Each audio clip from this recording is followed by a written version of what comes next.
Welcome to Somebody You Love, or The Sale of Two Titties. I'm Jenna Love. And I'm Holly Hart. And we're experts in disappointing our parents, breaching community guidelines, and banging the people who vote against our rights. Before we begin, we'd like to start by acknowledging the traditional owners of the land on which we are recording today. I am in Naarm on the land of the Kulin Nation. And I'm on Ngunnawal land. We acknowledge and honour the unbroken spiritual, cultural and political connection the First Nations people have to these unique lands. Today, we are talking about sex, baby. We are talking in particular about group sex. Threesomes, foursomes and moresomes. That actually is a really cute little spiel there by Jenna. I've just co-opted it and read it out to you. But we're going to have a chat to you about rooting in groups. Well, our Zoom cut out just as Holly started doing the introduction to this episode, and she tells me that she did a great job.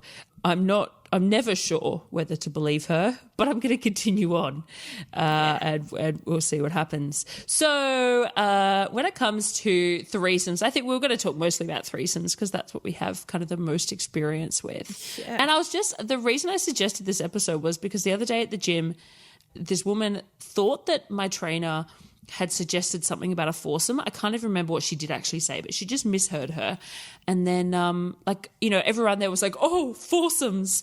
And I was like, oh, yeah, you mean Saturday nights? Like, I don't actually normally have foursomes on a Saturday night, but it just was one of those moments again, and I have these all the time, where I'm like, oh, yeah, other people have different lives to me.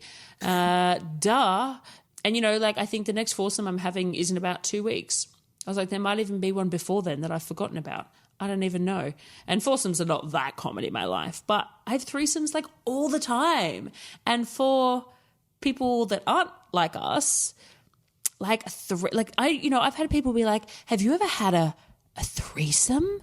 Like even saying the word is a big deal. And I'm like, oh, fuck. Like they're so kind of, I don't want to say they're not a big deal because I really, really like them, but they just, there's nothing. They're so commonplace for you now.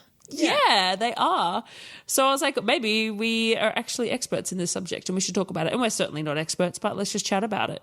So I think one of the first thing that I hear a lot of people expressing concern about is this fear of someone being left out. That like logistically, when there's 3 or more people, especially if there's an odd number of people, they're worried that there's going to come times where one person is feeling left out. I think that is probably the most common fear when it comes to threesomes. And immediately when I think of threesomes, my mind goes to 2 workers and a client. But I guess especially when I think about couples. I think couples is a really interesting scenario where there is a lot of concern about somebody being left out and how the dynamic's going to go, and particularly if people are feeling a little bit insecure in that circumstance or they're not sure yet emotionally, harking back to our previous episode about jealousy, but they're not sure. They haven't explored those boundaries yet. Possibly, or they have, and they're aware of certain things that might make them uncomfortable. The thought of navigating, making sure all people are comfortably engaged can be quite fraught. I think with sex workers, it's a lot more simple because we'll obviously go into that. But I think we're comfortable, we're happy, we're all having a fun time, and there's less emotions at play. But when it comes to a couple and say an escort or a third party, that's a lot more something that you sort of have to plan and think about, particularly as the third person in that scenario. I do think there's something a part of me goes, that's a valid concern, but you do have to accept that is kind of a part of a threesome. It is particularly there's certain positions where, if one person's having sex with another person in doggy, it's really easy for the third person to be involved and to be on the other end of the bridge, so to speak, or whatever, regardless of gender, all of this. But if one person's having sex with somebody else in missionary, for instance, it can be kind of difficult to get in there. And sometimes a better option is to lay back and enjoy the sights, And I think that if you are considering group sex, it's important to think about voyeurism and exhibitionism as being part of that experience. So having someone watch you having sex or doing a sex act and watching other people do that is all a part of it. And that doesn't, you don't have to be okay with that. If that freaks you out, that's fine, and don't do it. But I think that worrying that, oh no, I need to be touching everyone in the room at all times is probably going to take away from the experience a bit. And one of the great things about group sex is that you can have breathers because there's multiple people to share the load.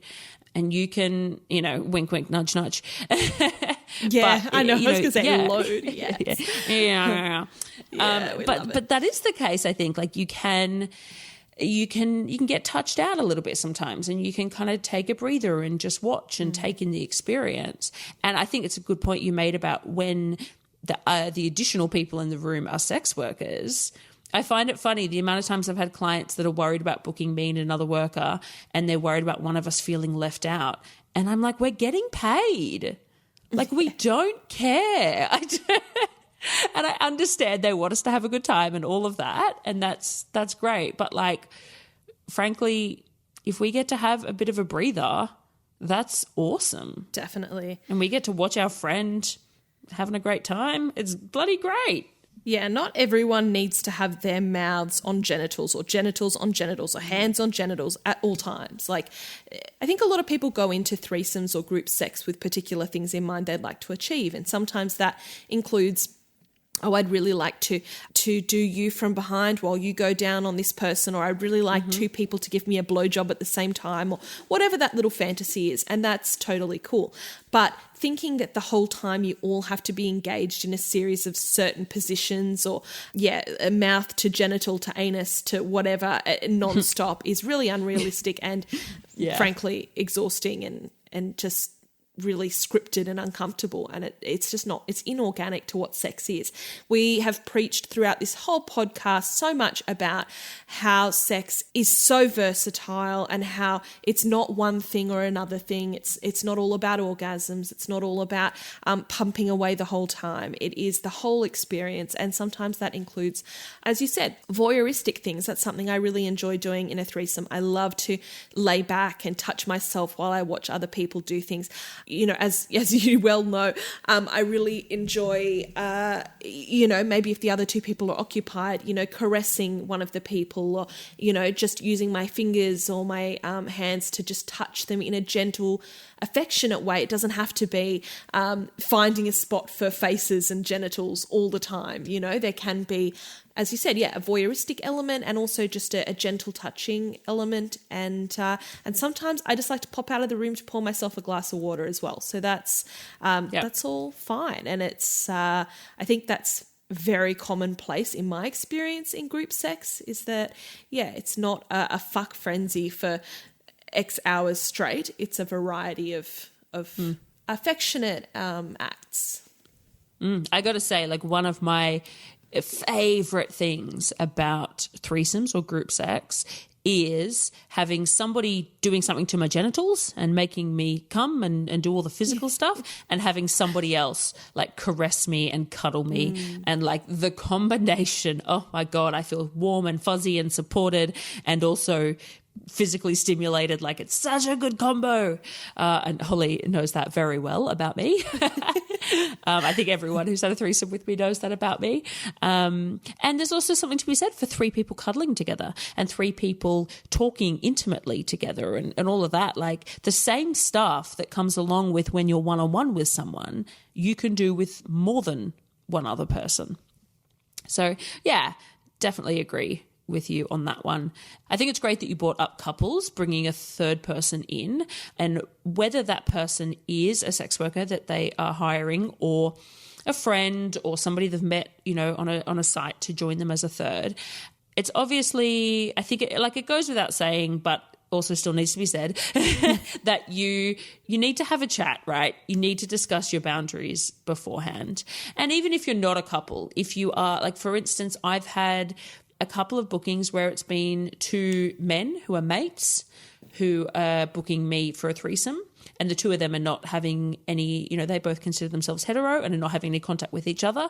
But I think it's still important in that situation to talk about what your boundaries are with that other person before you bring the third person in, and then communicate those boundaries to that third person. And that's a really big one.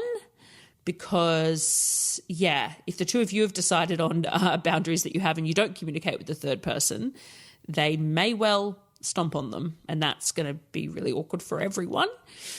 And I remember when me and Mr. Love first kind of opened up our relationship, everything we read online was put rules in place. You've got to put rules in place. And we were don't know about that. It just seemed a bit weird to us. And we had a lot of conversations, and we didn't think that was what we needed to do. And so what we did was kind of stepped through every scenario. I was like, okay, well, how do you feel if this bit goes in that bit? And then how do you feel if that bit goes in there? And then how do you feel if, and we stepped through it all. And both of us were like, yeah, no, that's fine. Yep, nah, all good. And we went, okay, cool. Well, I guess we don't have any. Well, no, that's not true. We had boundaries that were safe for sex and stuff like that, but that had already been established. But we sort of decided we didn't have anything. There wasn't any particular acts or whatever that we weren't okay with the other person doing. But I think you still got to have that conversation. Absolutely, that discussion of boundaries between the two in a threesome is really important. There's nothing more awkward than going to a couples booking, and I'm using that as the example here because that's something I have the most familiarity with, and fumbling your way through it and then hitting upon a scenario that you can feel immediately that they both disagree on, or that somebody is uncomfortable, and that they are not comfortable to communicate that in the moment. You know that you have to do so much reading into body language, and you have to really be so aware of everything. And that's fine. That's part of our job. But it's just so uncomfortable when you're with a couple and you realise you've trodden into something that all parties might not agree on, or that somebody suddenly feels really uncomfortable and you think, oh shit, okay, this is something new for them, or this is something that they've had an issue with or that they haven't discussed, and you've sort of, a lot of the time I think when these scenarios are happening, the couples just really,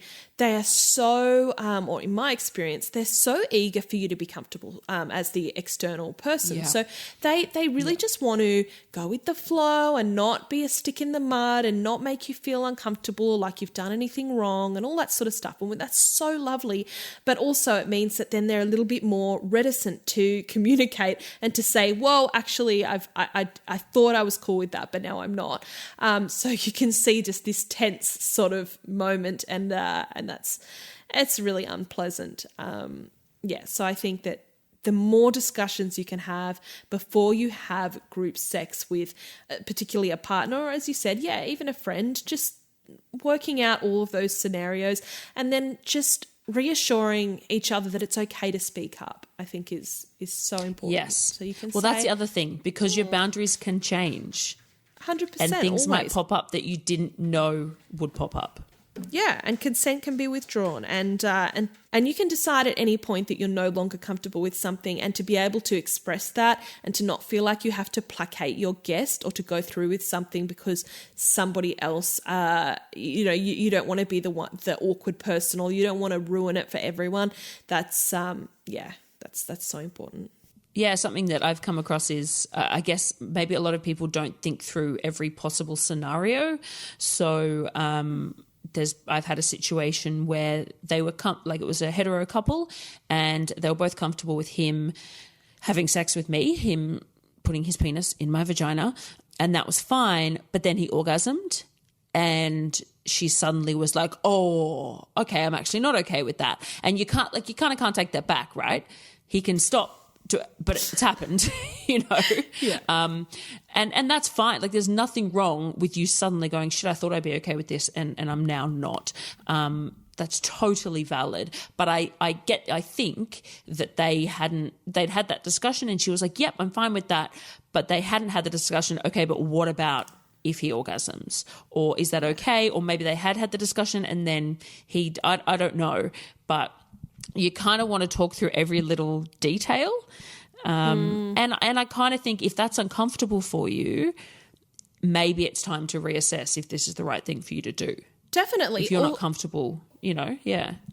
Yeah, or start from a more conservative level. Like a lot of the couples that I've seen have gone into it with the attitude of, okay, let's start with, for example, just the two ladies do whatever together and the husband will sit back and watch. And that's been one of my most common couples style bookings is that the husband, and I talk to the wife a lot and make sure that she's comfortable with things, and sometimes the husband will come in and join with just giving her some kisses, or as we said, caressing her a little bit while her and I sort of get it on.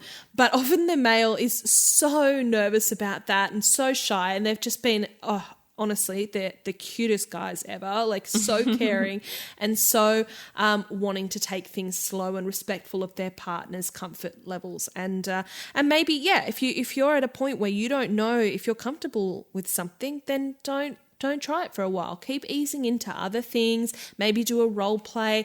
I don't know. There are other ways to experiment before getting to a stage where you're doing things that are pushing you well past the limit. Yeah, it's a great call. I think it is a good idea to, I'm biased, but I would recommend hiring a sex worker if you're a couple and you are thinking about trying a threesome for the first time. I think it is 100% the way to go.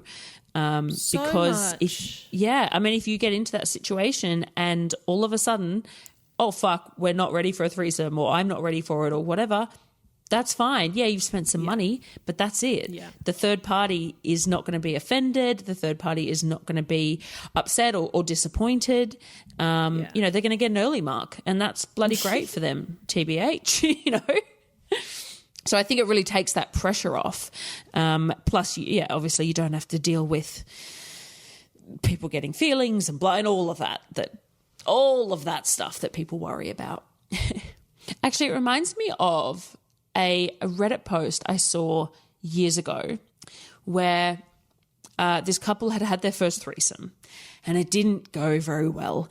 And they thought they'd be okay with it. And then the threesome happened. And so again, it was a hetero couple and they had invited a second woman in. So what they had done was they got the third person was being fucked in doggy by the guy while she was eating out the woman. And the guy had an orgasm while that was happening, and apparently it was quicker than he would normally come, and it was like a really intense orgasm, right? And that really fucked up the woman in the couple, because she was like, he's never come that quickly with me, and he's never come that kind of hard with me. And everyone, I don't want to judge her for her experience and her feelings, but I was like, I do. It's okay, cool. but her take from that was he's having a better time fucking her than he has fucking me. And I was like, no, babe, you're there too. You're not ready for a threesome, babe. Sorry, yes. But if you're overanalyzing shit like that, you're not ready. Yeah. If you're, he smiled bigger than usual when she walked in the room, or he laughed more at her jokes. If that's the level of overanalysis that you're doing, I just don't feel like you're ready. And cancel me. I know that's really harsh, but I'm just no. I just think, you can't. Well, I think she did work out very quickly. She wasn't ready for it. She just didn't realize that beforehand. Sure. But to me, I was like, that's not about her pussy feeling better than yours. That's about him looking down, watching his wife get eaten out while he's fucking someone. That's so hot. That's him sharing this experience with his wife. It's not about, she was there. It might be different if she watched a video and it was him with someone else and she wasn't involved. But anyway, the point is, just make sure you're ready. But and if take you are, it slow. It's a great time. If she didn't, if you were already that insecure, why did you go straight into my husband is going to fuck another woman? I have not done many couples bookings where their first, it's their first experience with a third person in the room where they've gone straight into just put my husband's dick in you. It's right. It's even if they are very self-confident, there is a whole social stigma and an ingrained monogamous rhetoric that we've all grown up with and learnt through our experiences that sort of has to be unlearned or just tested and pushed to work out how we feel about those things.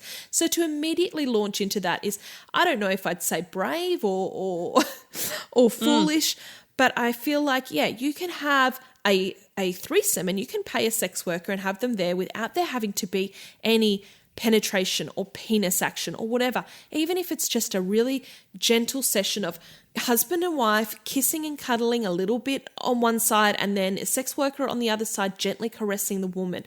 That's as far as you have to go. You don't have to go, we've got a sex worker, so we better use all her holes and we better make sure we get all the action happening. Like, it doesn't have to be a porno event. It can be something that's really slow and work that feeling out. It doesn't, I just, anyway. Whew, look, I've done couples bookings where it's been me and the woman in the bathroom having a spa together, making out, playing around, and he's sitting out in the lounge room and he's just listening. And love that. That's what they're comfortable with, and that's the extent of it. And then I presume I leave and then they fuck like, of course they do. I don't know. Awesome.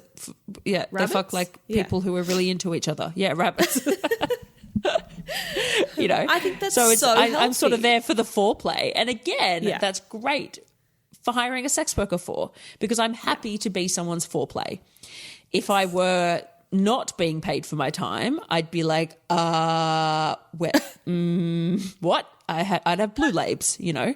But because I'm being paid, I'm like, brilliant. Thank you. Off you go. You don't like blue labes? I was going to say, well, when you start, I was going to interject and say, I'd be like, where's my cummies? And I didn't say that because I know cummies is a word. I mean, you know, it's not a good one. And then you said blue labes and I'm like, oh, yuck, that's even worse. No, it's not. Cummies is way worse. Cummies is good. We're the worst. All right, what about, so all of this emotional stuff, right, is super important to cover before you go into any kind of group sex situation. But the other thing that I think a lot of people don't seem to think about is your safer sex risk mitigation stuff. So it gets that much more complicated the more people you add. So total disclaimer on this, that you can do whatever you want in the bedroom and, you know, everyone makes their own personal decisions around risk. You've got to do your own risk-benefit analysis. But I think often with threesomes, people haven't gone, oh, wait a minute, it's kind of a whole other level of stuff. So like the big obvious one that comes to mind for me is that if you are somebody with a penis and you have a condom on, you can't use that same condom to penetrate multiple different people because you're picking up stuff from one of those people and then you're putting it into the other person, right? So you either want to be changing condoms regularly. Another option would be if it is one person with a penis and the rest of the people around are being penetrated, then internal condoms are fantastic for that because all of the penetratees, that's a word I've not heard before and I love it. Right. All of the penetratees can have a condom ready to go and the penetrator can just take their pick. And you also want to think about using some kind of barrier protection condoms on toys as well, if they're going to be shared at all. I got to say, like when I do bookings that are threesomes, whether it's doubles or a couples booking, holy fuck do we go through a lot of condoms. Like the floor around the bed afterwards is just condom wrapper town. So, which is just a reminder of the fact that you and I are such fucking grubs, just flinging our condoms around on the floor and everything. Because I've told this story before to you, but I don't know if I've told it on the pod. But one of my clients went to go and see another worker who I adore, and in the midst of whatever, he threw the condom off onto the floor, and she went, "What are you doing?" He was like, "Oh, just," and she was like, "Why would you just throw it on the floor?" And I'm like, "Oh no, I've trained him badly." Yeah. I do that. I get clients all the time that are like, "Where should I put this?" I'm like, "What's wrong with the floor?" Just chuck it. Like, yeah. We're in the midst to be having. Passion. I know. Yes. We'll sort it out later, man. Cleaning is after sex. I'm not doing it mid-sex. Fuck that. But yeah, there are condoms everywhere. Yeah, on the floor. Yeah. Yeah. Well, I said condom wrappers, but also there are condoms everywhere too. I think. Did you say that, or did you say condoms on the? I tried to say condom wrappers. In my head, I was like, Jenna, might have say heard condom you wrong. wrappers so you don't look like such a filthy slut. Okay. Oh, okay. Sorry. Yeah. Okay. Well, then cut my whole story. If you did say it, don't. cut my story. No, it's funny.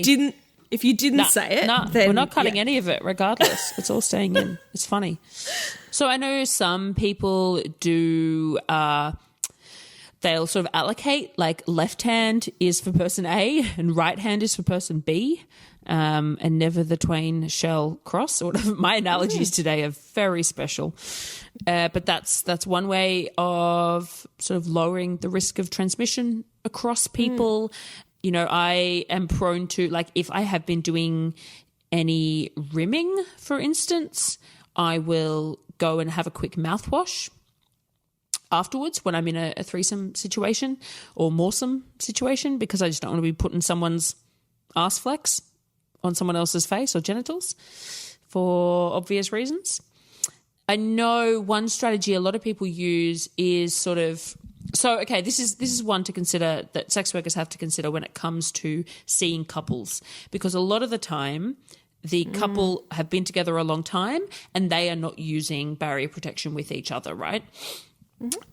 So there's this question of, so if I'm comfortable doing unprotected oral, for example, or a lot of workers maybe will do protected oral on people with penises, but they will do unprotected on people with vulvas or whatever. Everyone's got their own set of rules. So let's say that's the way of doing it, right? Let's say that I only do covered blowjobs on people with penises, but I will do uncovered with vulvas. So I'm doing that. We're having the oral. Everyone's having a grand time. Then the person with the penis has sex with the person with the vulva, and then the person with the vulva is like, will you go down on me? So the issue there, right, would be that vulva has just had that uncovered penis touching all up in it. And if I'm not comfortable doing uncovered oral on the penis, why would I then be okay to do it on the vulva that's just had the penis all up in it? So these are things to think about, right? And one option is I know of some workers who will sort of make sure they do all the oral happens beforehand, and then any PIV or PIA comes later, and then they don't go back to the oral. I'm not making suggestions about how you should do any of this. I'm just saying that there's just a lot more things to think about, and that it's good to have a plan, and just don't show up to group sex with one condom, because it won't get you very far. I mean, I don't think you should show up to any sex with just one condom, because I agree. Yeah. Yes. You just can't, you never know. Yeah. I think when you and I do doubles, it's a thing where all your blowjobs are uncovered. Generally, you prefer to do uncovered blowjobs, and generally I prefer to do covered blowjobs. And they can upgrade the service if they wish to, but yeah, that's pretty much the standard. So yeah, I guess some clients are like, well, how is that going to work? Is it going to, but I don't know, it just works. Yeah. Yeah, I'll just pop a condom on while I do some things, and then we can pop it off if you want to do something. And there's so many things happening. It's not like you have one lick uncovered and then I put a condom on and have a lick and then we take it off and you have it's not as fumbly and rigid as that. Yeah, I might pop it on and fellate you for a little while, and then maybe I'll pull it off and we'll do some other things. And a condom is not rocket science. It doesn't take half an hour to work, to put on and to take off. And I don't think, I certainly haven't noticed in any of the doubles clients that we've seen, because they all seem to keep coming back, that it's affected the experience in any way. I don't think at all. And I think it from experience, I think generally if it's two sex workers we're talking about, the two workers will have had a conversation before. Exactly. Yeah, that's what I was about to say. We would have communicated. Sorry, No. I'm just saying I'm totally on board with you there. That's exactly where I'm at. I think, we would have communicated our boundaries, the difference in our service, and we just roll with it. We're professionals and we've seen it all before. Yeah. Yeah. I mean, and I've had different reactions. So generally I will say to a worker, if we're doing a booking together, I say, hey, what do you do with this? And like uncovered oral that's the big thing where there's often a difference. And yeah, what I usually say is, okay, well, I do offer uncovered oral. Would you, A, prefer me not to do that? And I can advise the client and they can make the decision based on that. B, do that, but make sure I use mouthwash before coming back in and having any interaction with you. Or C, do you not care or whatever? And I've had a variety of reactions to that. Most of them just say, that's absolutely fine. I just don't want to do it, but I'm fine with you, like even kissing me afterwards and stuff. But yeah, I've had different answers, and it's just, again, it's another thing where it's laying out the boundaries beforehand and making decisions about your own risk level. Yeah, and it's something I personally am really comfortable with working with a worker who does BBBJ. It's something that I do offer. As I said, I'm not averse to any contact ever with uncovered penises. That's fine.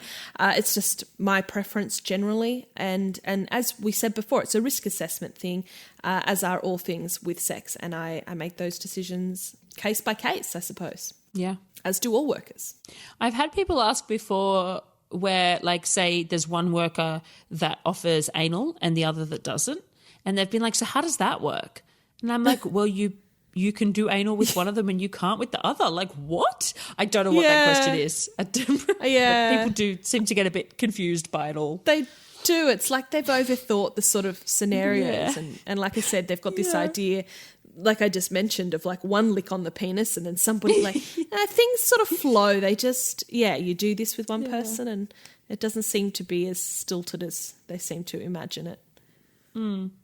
I definitely think one thing people don't realize about all kinds of group sex is that generally it involves a lot of laughter. Generally, it's a very light, fun environment. And I am going to blame porn for that misconception. Oh, look, I've segued into a misconception that we hadn't even planned. Let's do it. Like in porn, like group sex is always so freaking serious. And it's always about like power dynamics. It's always like multiple guys on one girl or multiple women take advantage of this man or whatever. And there's also less gendered versions of that.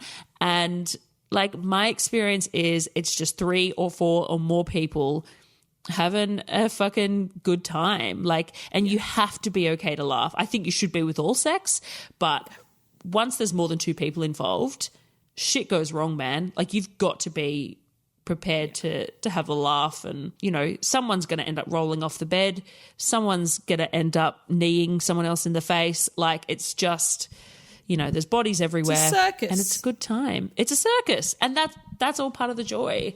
So yeah, the mood is definitely not this broody, hardcore sex time. It's actually just like really lovely, and I don't know. I think group sex is wholesome as fuck. Like I one of the reasons I love it is because I just feel so like it's so lovely. But yeah. And a lot of people are really nervous about it. A lot of guys are really nervous about it. Well, a lot of everyone. But I guess I come into contact with a lot of men with my work, and so often they're like, oh, I just don't know if I could handle it. Oh, I don't think I could handle you two. And look, they might just be saying that because they don't want one and they're trying to find, and that's fine if that's just an excuse. But I'm like, what do you mean you can't handle us? Like you don't have to, what? There's no handling that has to happen. We're just 3 people hanging out. A huge amount of performance anxiety. They expect that they've got to have a rock hard cock and that we're all going to be fighting for opportunities to use it as many times as we can in 2 hours. And how dare they go soft, or how dare they not, you know, they come too early. Oh, you know, they've disappointed us. Filthy nymphomaniac women. I don't know. They're just there's that like saying of, oh, well, I already disappoint one woman at once. Why would I sign up to disappoint 2 women? And I'm like, bitch, we're looking after each other. Like, why are you worried about you? Just like we're covered. It should like that's what I feel with the more people, the better it is for sharing the load. There should be less pressure on you because and we've said this on the show before. In my experience, the most common thing to happen, the most common thing to quote unquote go wrong in a threesome is that if there's someone with a penis there, that it can be difficult to get them to maintain an erection. But of course, that's not something going wrong. We're still having a good time. And the people without penises are still having a good time without it. So we're fine. Yeah. Yeah, I had the same conversation a few days ago with a client again about, and he was like, I'm fine, but I was like, it's that whole thing of so many people think that everyone else's penises are functioning and are rock hard and always get hard and stay hard, and then they come, and it's all penises are so fickle at the best of times, and that's not a big deal, and particularly not and so in a threesome.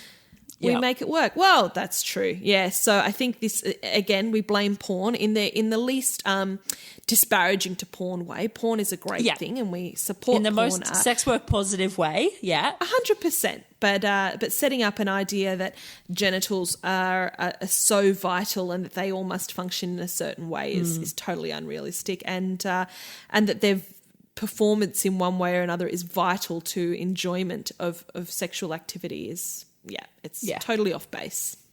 Yeah, totally.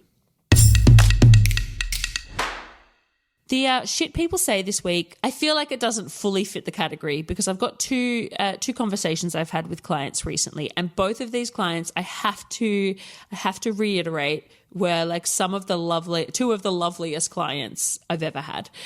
So it's the things they were saying. It wasn't really shit that they were saying, but it's just stuff they said, and it made me think about different perceptions and stuff. So first of all, I had this client who said to me, and both of these were first-time clients for me. They had both seen other workers before, but they had not seen me before. And this client said to me, as I was like filling out your booking form, I went, oh shit, this is hard work. And he kind of immediately corrected himself. And he said, it's not hard work, but it takes more effort than sending a text that says, hi, babe.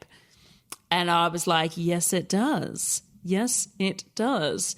And he said, yeah. And I realized that halfway through it. And it's not hard work. All they've got to do is like put in their details, and then they've got to fill a thing that says, will you be uploading your vaccination certificate, or will you show me in person? And of course, if they say they'll upload, then they have to upload it. If not, they don't have to do anything. And then they have to tick a box that says, I agree to the terms and conditions. And my terms and conditions are like a one-pager. And so it doesn't take that long or anything, right? But yeah, he said as he was filling it out, he was like, oh, this is hard work. And then he was like, oh my God, it's intentional. And I was like, yeah, it absolutely is. And it just made me think about like when I first moved to the online booking system, I had a couple of clients who said, one client in particular who said, it just seems a bit like impersonal. And I was like, correct. Yes. And I had somebody else who was like, oh, it's just, it's more difficult than just shooting you a text message. And I was like, yes, it is. That's the idea.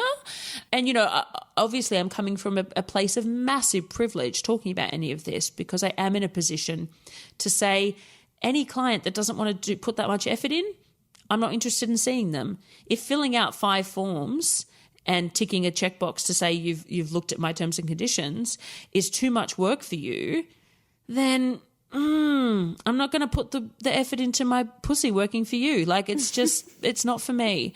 And yeah, I'm really lucky. And I certainly could not have done that at the beginning of my time in this industry. And then the other client was just the other day, and it was really sweet. I actually think he was sort of trying to give me like advice, which anyone who's listened to this show knows that the quickest way to fucking trigger me is to give me unsolicited advice. But this guy was really sweet, and I actually didn't take it in a bad way at all. So I don't know what magic he had, but good on him.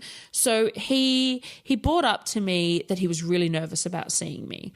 Oh, okay, wait, I should tell the story from the beginning. So first of all, this client made a booking through my system, and instead of writing his full name like it asks for, he just wrote a letter. So it was just the first letter of his name. I almost instantly cancelled the booking, and you've got an option to put in like a little reason for cancellation. And I can't remember my exact wording, but I said something like, I'm not putting your dick near me if you won't even tell me your fucking name. So it was a pretty cunty response. I was obviously feeling cunty that day. No, I go through phases. Valid.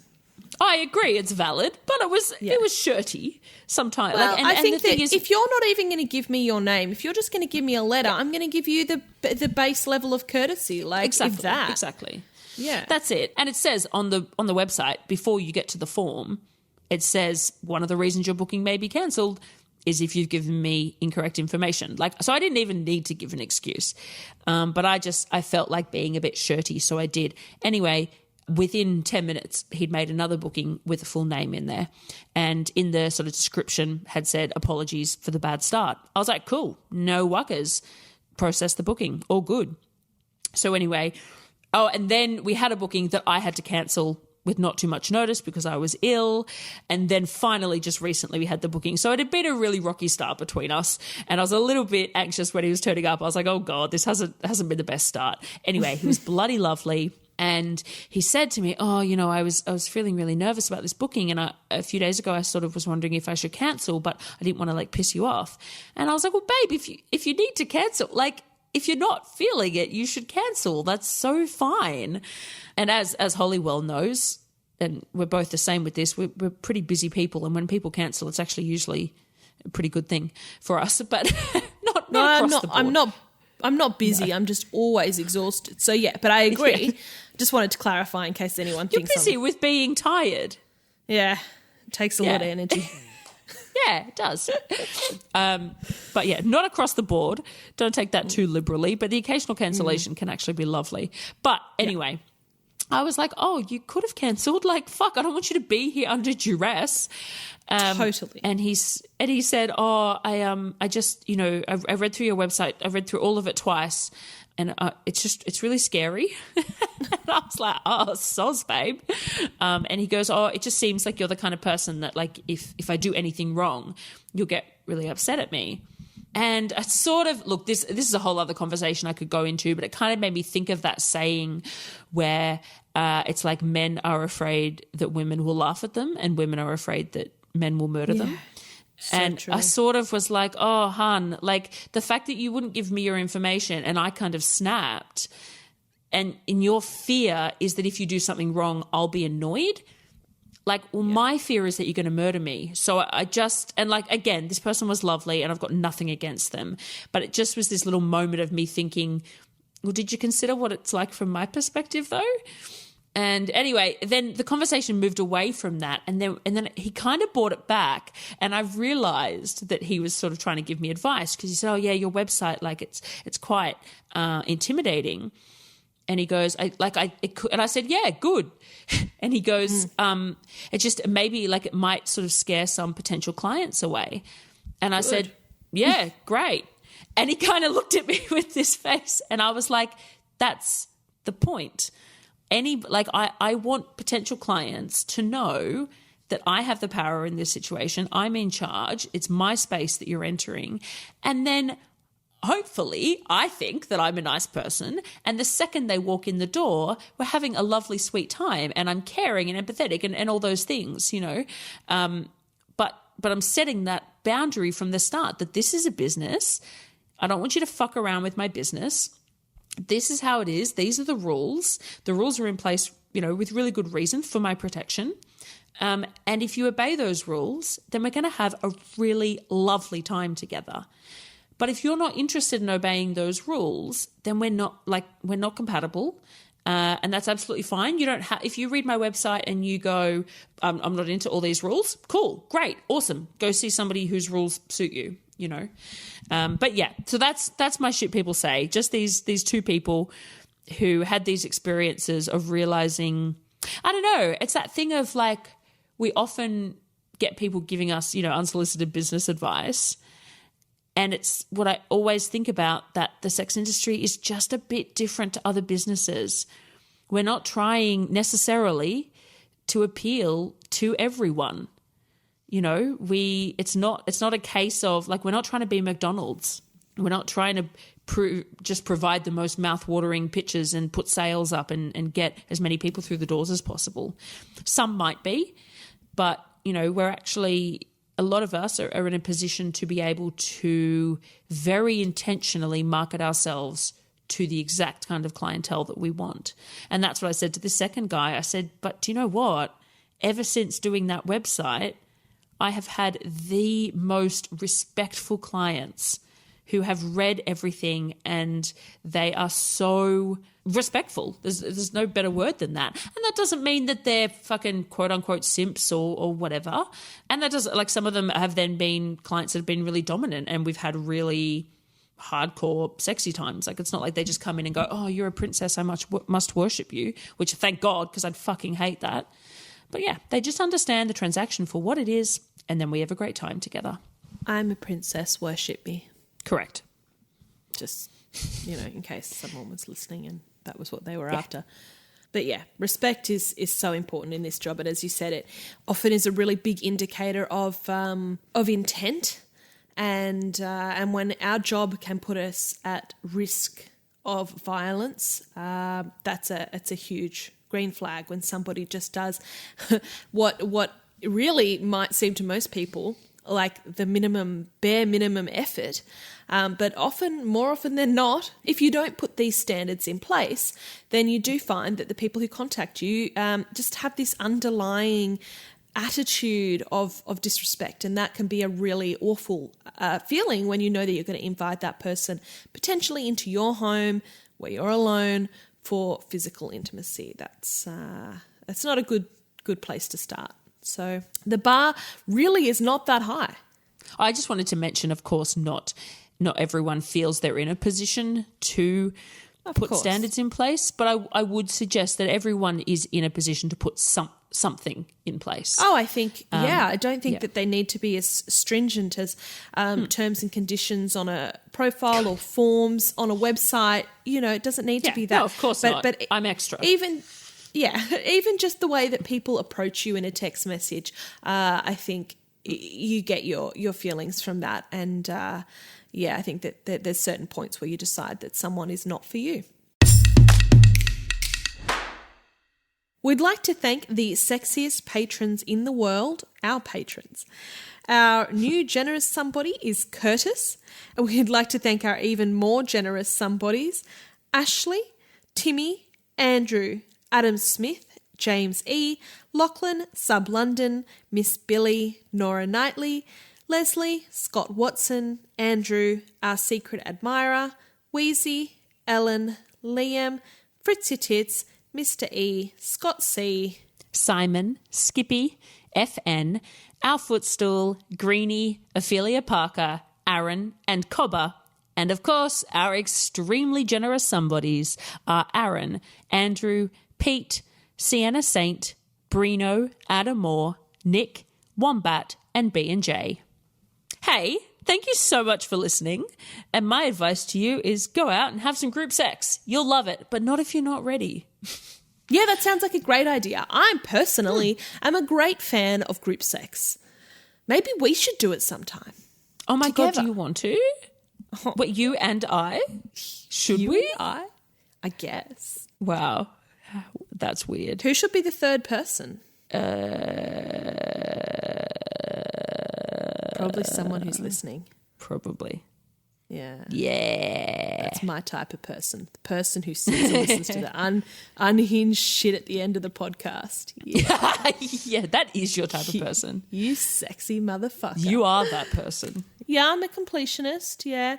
I'm also into weird shit. Back when I was a kid, there was a McDonald's ad once, and in the background there was like these numbers on the back of a train, and I went and I called the numbers on the phone, and it ended up being like a secret competition, and like that's the sort of shit I'm into. So maybe if you played this backwards, you'll find out the secret code.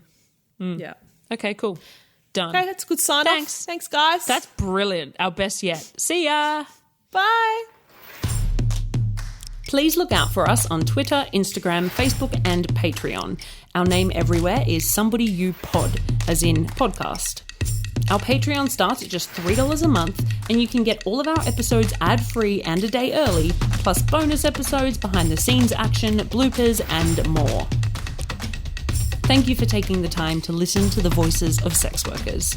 And remember, somebody you love might just be a sex worker.